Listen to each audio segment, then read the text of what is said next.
안녕하세요. 네. 영어 담당하고 있는 문희진이라고 합니다. 앞에 나가신 선생님이 저한테 "패팅이라고 또 떨린다고 항상 해도 떨린다고." 저도 그렇습니다. 항상 해도 익숙해지지 않는 게 설명회 같아요. 저한테 줘야 될 시간이 별로 길지 않아서 제가 바로 시작하겠습니다. 고딩 영어의 가장 핵심은 문해력이고요. 문해력을 위해서 제가 인제 어떻게 수업을 진행하고 있는지 자세하게 설명드리고자 합니다. 사실 저의 이력이나 이런 것들은 여기 브로셔 앞면에 그냥 간략하게 제가 써 놨고요. 저는 사실은 주로 인제 고3들 수업을 좀 주로 많이 해 왔고 고3에 인제 실적도 매년 서울의대 가는 아이들도 상당수 있는 편이고요. 그래서 저는 이제 자신 있게 말씀드리자면 앞으로 인제 고등 과정을 염두하고 인제 지금 오신 거잖아요. 그랬을 때 그 고등 과정을 정말 잘 알고 있고 오랜 경력 동안 잘하는 선생님한테 이제 아이들 맡기는 것이 가장 좀 안전하지 않을까 좀 어필을 드려 봅니다.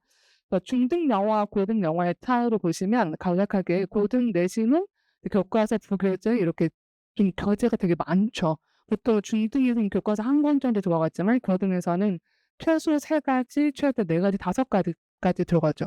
지문이 변형되고 범위가 상당히 많고요. 그다음에 고난이도 문제가 다수 포함이 되고 주어진 시간이 풀기가 어렵습니다. 사실은 시험 문제가 보통 38문제, 34문제, 38문제 사이가 나오는 경우들이 다수인데 페이지 수가 총 한 12쪽, 많게는 16쪽까지도 갑니다. 그럼 50분 안에 서술형까지 다 포함해서 풀어야 하기 때문에 사실 시간 부족으로 못 푸는 경우도 상당히 발생합니다. 생교평가 1 등급 인제 10필인데요. 지금 이제 1 등급제로 바뀌면서 1 등급 10필 안에 들어야만이 인제 대학에 인제 그 승진식을 갈 수가 있겠죠. 2 등급은 사실상 의미가 없죠. 2 등급 누적까지가 34% 인데 올해 처음 이게 인제 실시가 됐고 상반기 1 학기 때 결과를 보자면 제가 인제 휘문계냐 숙명이나 예시를 잠깐 들어 드리면 보통 한 학교에 모든 과목 1 등급 즉 모든 과목을 10필 안에 드는 아이들이 그래도 꽤 있을 것 같잖아요. 딱 생각했을 때 어떻게 10 명은 나오지 않을까?' 왜냐면 전교생이 10% 니까 숙명 같은 경우는 380 명이 좀 되거든요. 그럼 38 명이니까 다른 학교들도 비슷하고요. 근데 실제로 올해 1 학기 때 오픈을 해 놨는데 휘문에서는 4 명밖에 안 나왔고요. 숙명에서는 6 명 나왔습니다. 그리고 숙명이 제일 많이 나왔고 다른 이제 그 몇 개 학교들은 1-2 명밖에 안 나왔어요. 생각보다 꽤 적죠. 또 하나는 이게 5 등급제가 되면서 사실 이게 좀 심리적으로 '아 내가 설마 1 등급 안에 못 들겠어.' 이래서 약간 내신이 좀 느슨하게 하는 경향이 있는 것 같기도 한데요. 이 등급별 격차가 상당히 큽니다. 예를 들어서 이번에 중간고사 결과를 보면 1 등급 컷은 94 점이에요. 근데 2 등급 컷은 74 점이고요. 3 등급 컷이 49 점이에요. 엄청나죠. 그러니까 어느 학교는 10%니 정말 촘촘하게 부동층으로 딱 고정이 돼 있고요. 그 밑에는 인제 레인지가 너무 벌어졌어요. 그러다 보니까 인제 올해 고등학교 선생님들이 인제 쪼끔 대학 입시 그 기준 약간 내신 현재 월등급제로 했을 때 반영 기준을 살짝 대략적으로 인제 체크리스트를 해 놓으신 게 있었는데 그게 1.1 등급 즉 1.0 이렇게 되어야 스카이를 가고요. 1.6만 돼도 숨 쉴 때 건국대를 쓰게 돼요. 그게 고등학교 선생님들이 리스트업을 해 내신 거예요. 그러니까 사실은 이쯤 때는 어렵죠. 그래서 내신이 상당히 중요해진 시기가 됐고 이제 수능에도 내신을 반영하게 되는 시기가 됐죠. 네. 그래서 사실은 인제 제가 뒤에서 계속 설명을 드릴 거지만 저는 본질적인 걸 계속 말씀드리고 싶어요. 그 모든 교육 그 전문가들이 이구동성하는 얘기는 입시 제도가 아무리 바뀌어도 가장 중요한 건 기본기를 탄탄하게 하면 그게 변동이 있어도 크게 흔들리지 않는다. 그리고 사실 골라서 가게 되어 있다. 그래서 영어 공부를 막 어떤 뭐랄까 어떤 문제집, 어떤 수업 아니면 어떤 뭐 스킬 이런 것보다는 정말 베이스를 탄탄하게 하는 그 방향을 꼭 강조해 드리고 싶어요. 네 그래서 인제 마지막에 단순 암기로 오타가 있네요. 죄송합니다. 단순 암기로 배득점에 불과하고 독해 추리 능력이나 서술형 영작 이런 것들이 매우 중요합니다. 자 고등 영어 그래서 실력 격차가 인제 본격화되죠. 중학교 때 왜 어머님들이 고2 때 가장 많이 하시는 말씀이 뭐냐면요. "우리의 중학교 때 영어 항상 A 나왔는데 왜 고등 가니까 이러지?" 이런 말씀 제일 많이 하세요. 당연하죠. 이등류에서는 중학교 때 90점 이상이 거의 전교생의 30% 정도 나오죠. 30%의 고등에 가서는 2등급 혹은 3등급으로 넘어가죠. 그렇기 때문에 당연한 이치예요. 그래서 그거를 조금 네 극복하는 이제 그 방법을 추구해야겠죠. 중등에서 보유자들 성적 편차가 많이 차이가 나겠고요. 근데 지금 이 시기가 정말 정말 중요한 게 그냥 내신만 열심히 했어 아니면 문법만 공부했어 라고 해서는 이제 고등에 가서는 승산이 없습니다. 제가 왜 그런지 뒤에서 또 설명을 드릴 거고 누적 학습량이 실력을 정말 결정하게 되고요. 네 꾸준하게 학습한 그 누적량이 정말 나중에 고등학교에 가서 빛을 발하게 됩니다. 비일기 학습 성적의 결론돌이죠. 예를 들어서 아이들이 가장 많이 혼동하는 게 뭐냐면 암기와 이해를 혼동해요. 이제 내신 때 궁극적으로는 결과론적으로는 외워와야 되거든요. 단어도 많이 외워야 되고 언어이기 때문에. 근데 애들이 이제 다 외웠어 그럼 외웠대요. 아 근데 테스트해 보면 또 몰라. 그러니까 학생들이 요즘에 왜 착각에 빠져 있냐면 눈으로 봤어. 그냥 나 외웠다고 착각하는 거예요. 나 공부 한 두세 번 읽었어. 나 문제 다 풀어서 숙제 다 써 갔는데 근데 그거를 본인이 확실히 체득했다라고 착각하죠. 그래서 확실히 암기까지 가는 훈련을 반드시 해야 합니다. 시간 활용도 되게 미숙하죠. 막 약간 진짜 그냥 늘어지게 앉아서 공부하거나 시간 체크를 안 하면서 그냥 그 양적인 것만 공부하거나 오랫동안 독서실에 앉아 있기만 하거나 그냥 모든 습관들을 지금 다 점검해야 되는 때입니다. 그래서 올바른 학습법을 반드시 네 개선해 나가도록 해야 됩니다. 차이를 만드는 학습 전략이 반드시 필요하죠. 네 지금 제가 내신 기출문제 샘플을 살짝 보여드릴 건데요. 이게 이제 영어 특성상 지문이 너무 길어서 제가 확대를 할 수가 없고 시험지 원본을 제가 인제 또 넣어 놨는데요. 올해 1 학년들 시험지입니다. 자 보시면 지문이 여기서부터 여기까지가 본문이고요. 지금 이 반쪽 전체가 선지입니다. 이 선지는 본문에 없는 거죠. 근데 이 본문을 읽고 이 선지의 옳고 그름을 판단해야 되는 거예요. 그래서 제가 계속 강조드릴 거지만 정말 제발 어머니들 진짜 부탁드리고 싶은 건 문법만 해서는 절대 안 돼요. 고등학교 가기 전에 정말 문법을 막 여러 번 돌려요. 물론 중요하죠. 문법 정말 중요해요. 중요한데 거기까지가 다가 아닙니다. 그래서 이 독해력이 되어야만이 이 문제를 시간 안에 풀어낼 수 있습니다. 문제 정말 길죠. 이게 지금 한 문제예요. 이거 숙련 기출이었고 이건 휘문고 기출인데요. 휘문고 기출 같은 경우는 지금 이게 한 지문인데 오른쪽에 서술은 어떻게 나와 있냐면 제가 살짝 읽어 드릴게요. 글씨가 작아 가지고 다음은 앞에 그 A, B를 읽고 두 학생이 나눈 대화이다. 그 대화의 말미에 이 빈칸에 들어갈 문장을 주어진 조건을 이용해서 영작하시오. 이게 내신입니다. 그러니까 본문을 단순 암기했다고 해서 영작을 할 수가 없겠죠. 내용을 이해하고 조건에 맞춰서 양화 구조를 써내려갈 수 있는 훈련이 돼야만이 가능합니다. 오른쪽도 이게 전부 다 서술형이고요.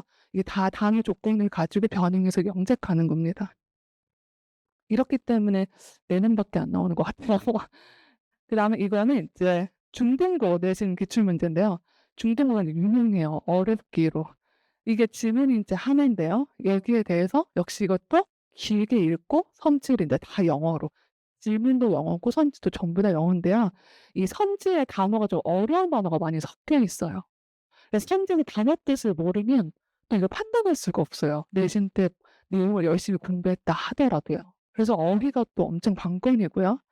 그다음에 오른쪽도 마찬가지로 엄청 길죠. 지금 이 서술형 같은 경우는 뭐가 문제냐면 이 지문의 끝부분에 본문에 없는 문장을 추가하셨어요. 그 추가한 문장이 한국어 해석에 친절하게 주긴 했는데 이 해석에 맞춰서 영작을 했을 때 그 바로 그 영작 단어 배열 중에 1, 2, 3, 4번에 들어간 단어를 특별하게 써서 내야 되는 거예요. 그러니까 너무 복잡하죠. 여러 번 생각해야 되고. 그래서 계속 강조드리고 싶은 건 문법은 그냥 깔고 있는 거고요. 당연하게 독해와 어휘, 영작 이게 정말 중요한 포인트입니다. 자 모의고사도 보시면 왼쪽은 고1 모의고사인데 약간 간격도 좀 넓고 여백도 많죠. 오른쪽이 고3 모의고사 기출이고요. 네, 그 조금 구체적으로 보시면 자 고1 모의고사는 한 문장의 길이가 그냥 이렇게 한두 줄 정도밖에 안 되죠. 근데 고3 모의고사는 한 문장의 길이가 이게 한 문장입니다. 네. 한 문장을 이만큼 읽어 내려가야 되는 거죠. 그래서 아이들이 인제 시켜보면 어렸을 때 제가 인제 그 공부할 때 영어 공부할 때 절대로 해서는 안 되는 몇 가지 습관이 있습니다. 일단 한국어로 직역하는 거. 직독 직해 절대 안 되고요. 한국어 해석을 쓰는 거 절대로 안 되고요. 한국어 해석지를 읽는 것, 참고하는 것 절대 안 됩니다. 방금 모의고사나 내신에서도 보셨겠지만 한국어 해석지 주지 않죠. 해석지 읽는다고 되는 게 아닙니다.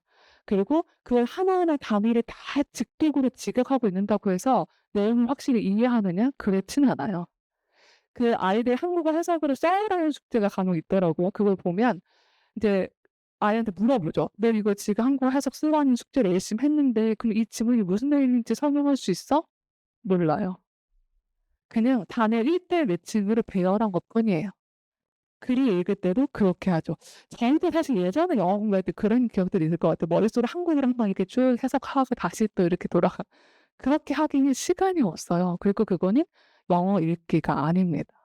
영어는 영어적 뉘앙스로 캐치하는 게 중요합니다. 그래서 그 훈련을 지금부터 반드시 해야 됩니다. 자, 그럼 언어의 이제 모든 언어의 기본 시스템인데요.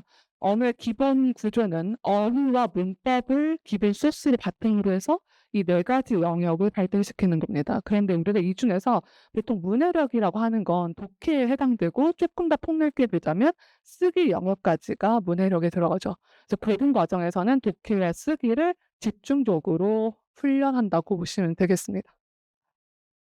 그렇다면 이제 제가 지금부터 진짜 본론인데요. 앞에서 지금 내신 샘플도 보여드렸고 여러 가지 말씀을 드렸죠. 고등 내신과 수능의 핵심인 결국 어휘, 독해, 영작입니다. 물론 수능에는 영작은 안 나오지만 내신이 워낙 중요하기 때문에 이 3가지 영역을 집중적으로 공부할 타이밍이죠.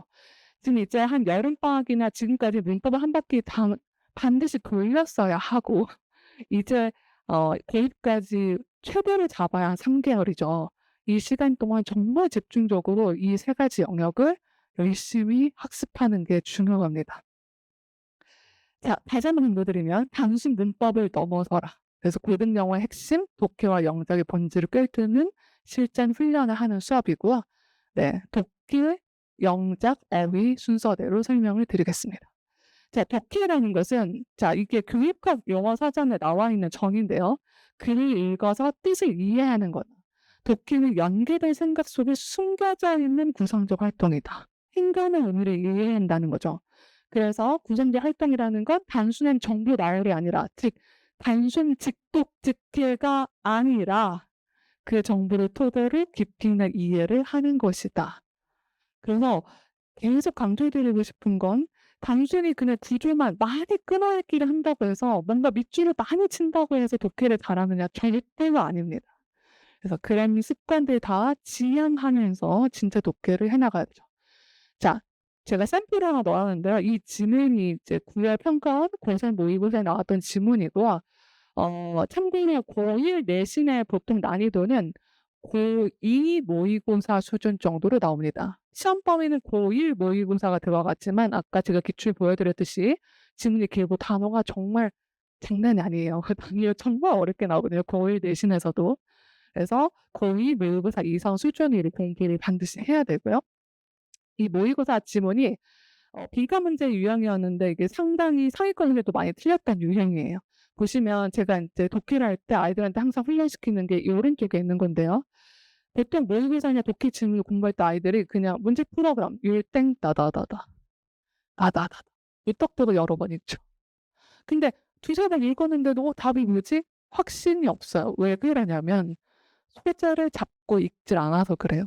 모든 지문은 글의 초반에 핵심 소재, 즉 나 지금 무슨 얘기 하려고 해를 던집니다. 그 화두를 잡고 끝까지 읽어 내려가는 게 가장 중요합니다. 그래서 소재와 주제를 찾는 훈련이 결국 정답을 맞추는 직결되는 훈련이거든요. 그래서 소재, 그다음에 주제, 그다음에 주제를 얼마나 재진술하고 있는지, 그다음에 답의 근거, 또 연결을 염두에 가면서 글을 읽고 글의 중요한 부분과 그렇지 않은 부분들을 잘 선별해 가면서 읽는 훈련을 해야 됩니다.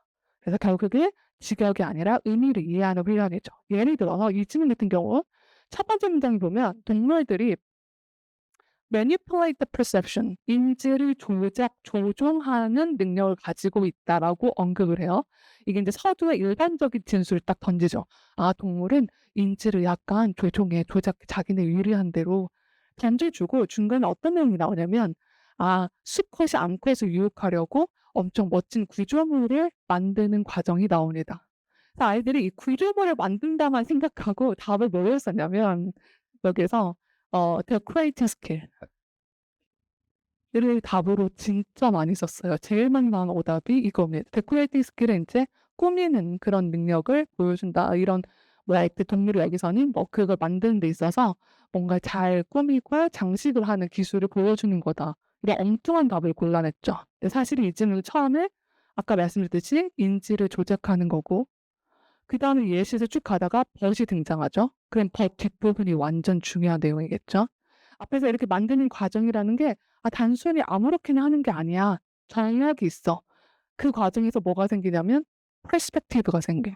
그래서 퍼스펙티브의 뜻은요, 관점이 아니고 원근법이란 뜻입니다. 문제는 여기서 또 한 번 걸리죠. 대부분은 관점 이렇게만 알고 있거든요. 그래서 원근법이란 뜻이에요. 그래서 그 구조물을 만들 때 원근법이라는 원리를 작용시켜서 한다. 그리고 마지막에 그렇게 해가지고, 자, 실험의 결과죠. 항상 서제스 대자는 중요한 주질문을 얘기할 때 쓰는 패턴이거든요.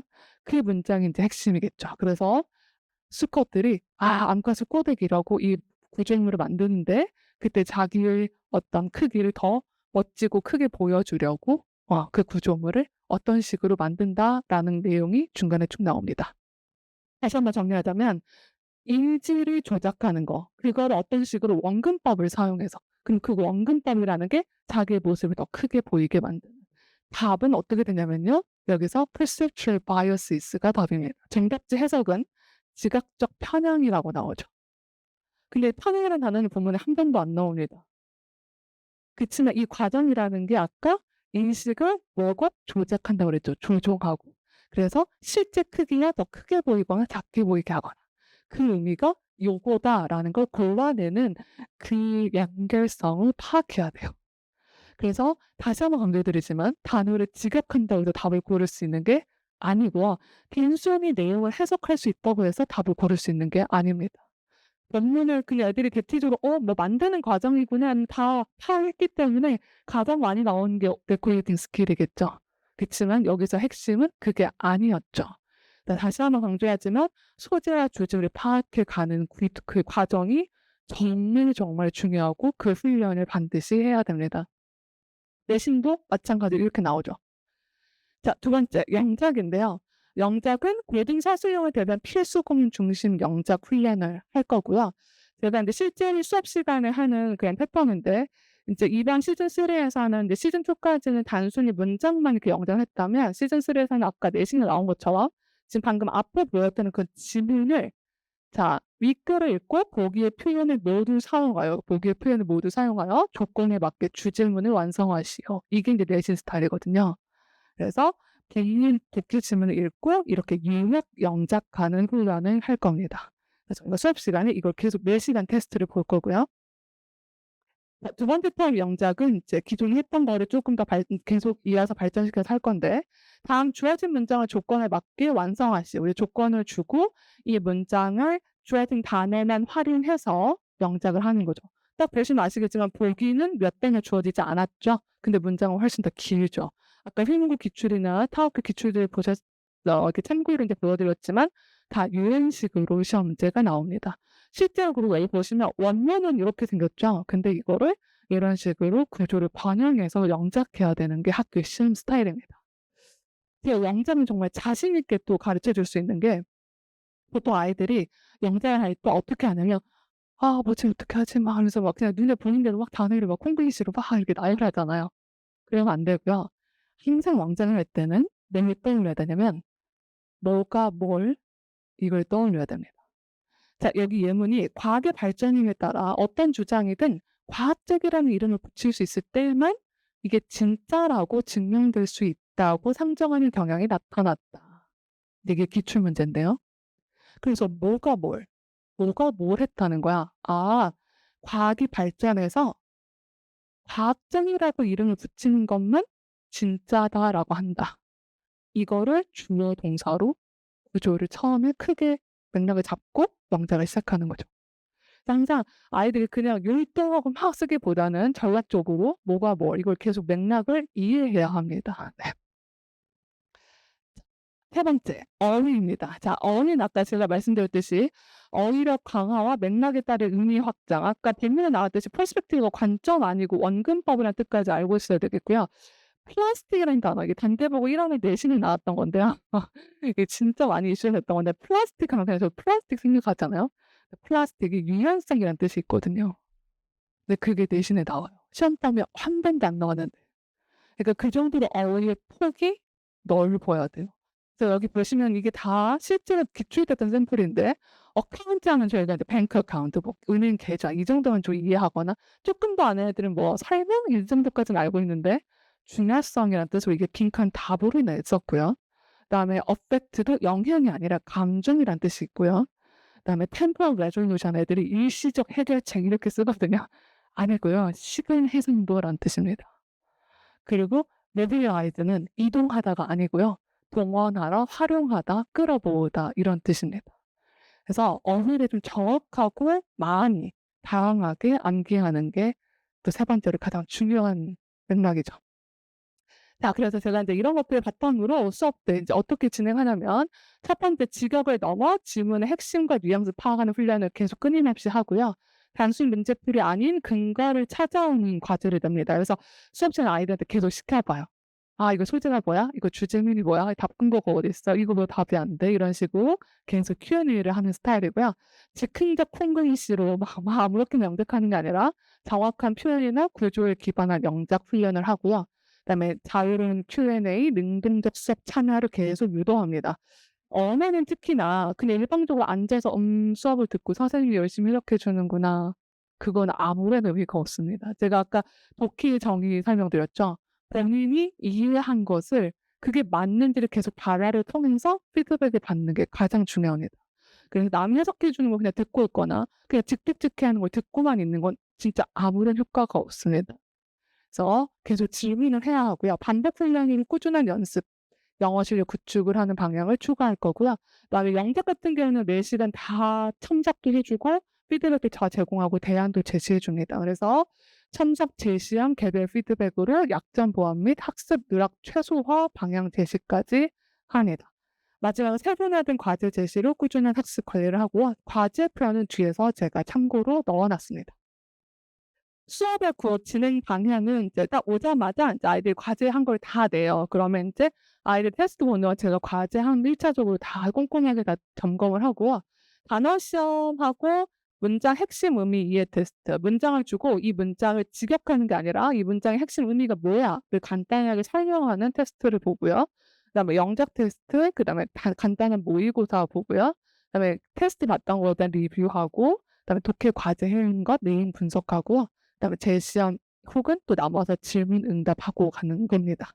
과제는 수업 모의고사랑 독해 유형별, 저희가 이제 방학 때 7회차에 걸쳐서 수능 독해 유형별로 이제 집중적 연습할 거거든요. 그래서 어떤 주는 빈칸만, 어떤 주는 순서답변만 이런 식으로 그래서 유형별로 주간치가 나갈 겁니다. 그리고 구문 영작 과제가 또 따로 있어. 영작 연습해오는.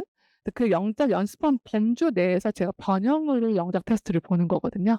그래서 그것까지 해오는 거고 매주 어휘 암기해 오는 것이고요. 이거는 이제 제가 테스트한 다음에 어머님들한테 이제 아이들도 가져가는 거긴 하지만 어머님들한테 피드백으로 다 사진 캡처해서 보내드리거든요.